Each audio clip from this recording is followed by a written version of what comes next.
Hello everyone, I have returned.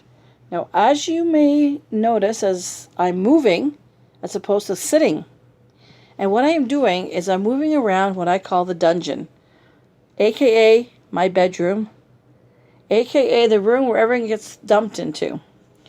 For example, I have a bookshelf in here with board games and CDs and DVDs. I have a closet without a door that I hold craft supplies that I no longer use. I have a little area here where there's stuff on the floor that I need to organize and put away.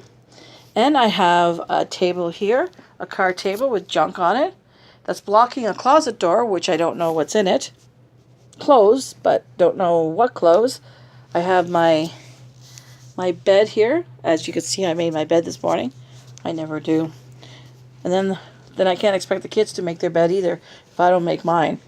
My theory is I'm going to mess it up again anyway, so why worry about it? And then I have a bathroom, my own private bathroom, which uses a closet. It does have a toilet, which you've seen a toilet before, so I don't need to show you that, and a sink. You've seen a sink too. But I also have this lovely, dingy little dinky shower. So look how lovely it is. I don't use it. I use the one upstairs. And then I have some storage in here, which is amazing.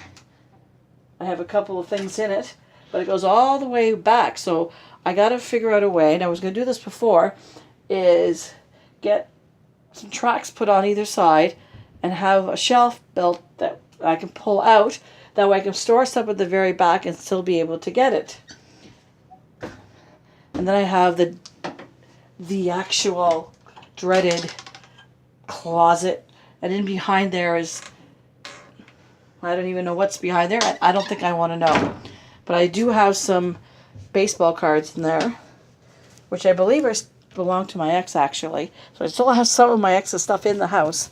And it's been a while since we were divorced. We've been divorced over a year, separated for over 2 years. So I guess it's time to make sure I really clean up this place and give my ex all his stuff. Not that he's been asking for it, but still, it's not mine. Or is it? If he's not asking, maybe I can... No. Anyhow, the reason why I'm showing you this is in my last video I mentioned about decluttering. Well, this is one of the rooms that I am planning on working on, hopefully, and have it done by the end of the month. So I can have a nice sanctuary. I have plans on how to make it look a little bit nicer. And that way my boyfriend and I have a place to come down to when the kids are upstairs with their friends and we need to escape and it's raining outside and we can't sit on the deck.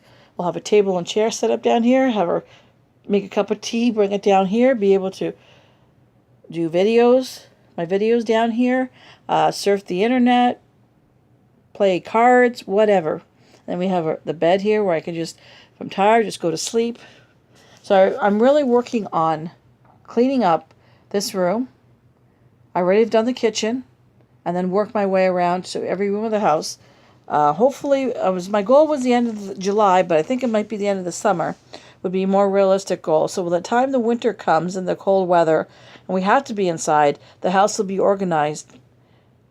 And the ultimate goal is to get rid of 50 to 75% of what I own. And either sell it, trash it if it's truly trash, put it for destruction, if like old bills and stuff, shred them and dispose of them properly. And with regards to selling, what I've decided to do is with the kids, is if they equally help me with the whole house from top to bottom, they will get their share of whatever is sold. Because they worked hard and I'm teaching them the value of money. And what I'm trying to do is teach the kids that you can't always just say, I want money, and expect it to appear in your hand. Kids always think mom means made of money. Sorry, kid. Like today, my daughter said how much she had left in her account. And she was looking, basically, for a way to get some more money. So I said, okay, if you clean the bathroom from top to bottom, then I will pay you for it. And that means scrubbing the counters, the floors, everything. Spick and span, basically. And she said, yay. I'm thinking, a 15-year-old's excited about cleaning a bathroom.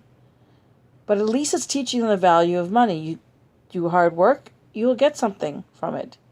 Then she proceeds to tell me that it's Jazz Fest next weekend. Not this weekend, the following weekend, I believe. And they'll need money because there's always good food and good music. And she wants to go with her friends. And she goes, well, I guess I'll have a lot of cleaning up to do. So she's getting the idea that she has to do hard work to get the money. But I also have to explain to her that I have to have the money to be able to pay her. So it's just like a business. If the business is not making money, they're going to lay people off, and you won't have a job. So she may not always have a job, because in the end, it's me paying her, and I have to have the money, the funds to be able to do so. So it's a good way to life lesson to, I guess, to learn with the kids.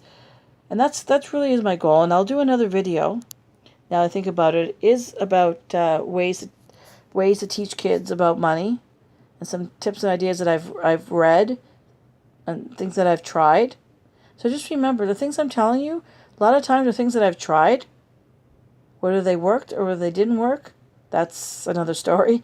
A lot of times I'll have more stories of what didn't work than what did. But at least I can teach you what not to do. And that's half the battle. If you can find out what not to do, then it'll be easier to figure out what to do. So basically, my goal over the next couple of months is to declutter, is to give you some tours of my lovely little house, and to share something exciting. Actually, I can tell you now, it's nothing that's permanent or set in stone. Although I live in a 2-bedroom bungalow with a partially finished basement, when the kids are gone, I'm looking to downsize even further. Now, you've all heard about RVs or tiny homes. That is where I am heading towards. So when the kids are out on their own, I want to get the tiniest house that I could live in. Just have enough for me and my boyfriend to live, and just have an extra room for when the eventually, maybe, grandkids come over, so they have a place to be. But that is my ultimate goal. So I want to start now by decluttering everything that I own and try to live on very little. If I can get rid of 75% of what I think I need and just live on the other 25%, then I would have achieved my goal. And I don't know if the kids want to go that far. There's certain things, of course, like you need the fridge, the stove, the washer, the dryer. I still like my internet, so I'm not going to go totally crazy and cut off the power of the house and all that crazy stuff. But I want to live as minimally as possible, as cheaply as possible, and find ways that I could save on my electricity bills. For example, I'm doing this video so I have more lights on than I normally have in the basement. If I'm just surfing the net or whatever, then I would just be in the dark in my room and just check out videos and do it that way. But if I'm making video, then of course I need some more lighting. So that's my ultimate goal, is to eventually move into a tiny house or RV. I'm leaning kind of towards the RV because I can travel more that way. It wouldn't be a big RV, just enough that I could drive, because my boyfriend doesn't drive. So I would be the one doing the driving, which is fine with me. Doesn't bother me. But I would love to be able to just go on the open road and just explore a bit. And that brings me to another point before I let you all go, is to have a goal or a dream in mind. So when you're partaking in anything, whether it's getting rid of your debts, whether it's saving for your kids' education, whether it's a saving for a house or to buy a car, always have something, a goal in mind, something that you're striving for. Because if you have that in front of you, it makes doing the hard work a little bit, not, I won't say easier, but it makes it a little bit more fun, because you're remembering there's a reason why I'm doing this. And the reason is XYZ. In my case, is to eventually move into a tiny home. Don't give up your dreams. Whatever it is, you'll have setbacks like I have. You hopefully don't get lazy like me, and you just plow through it.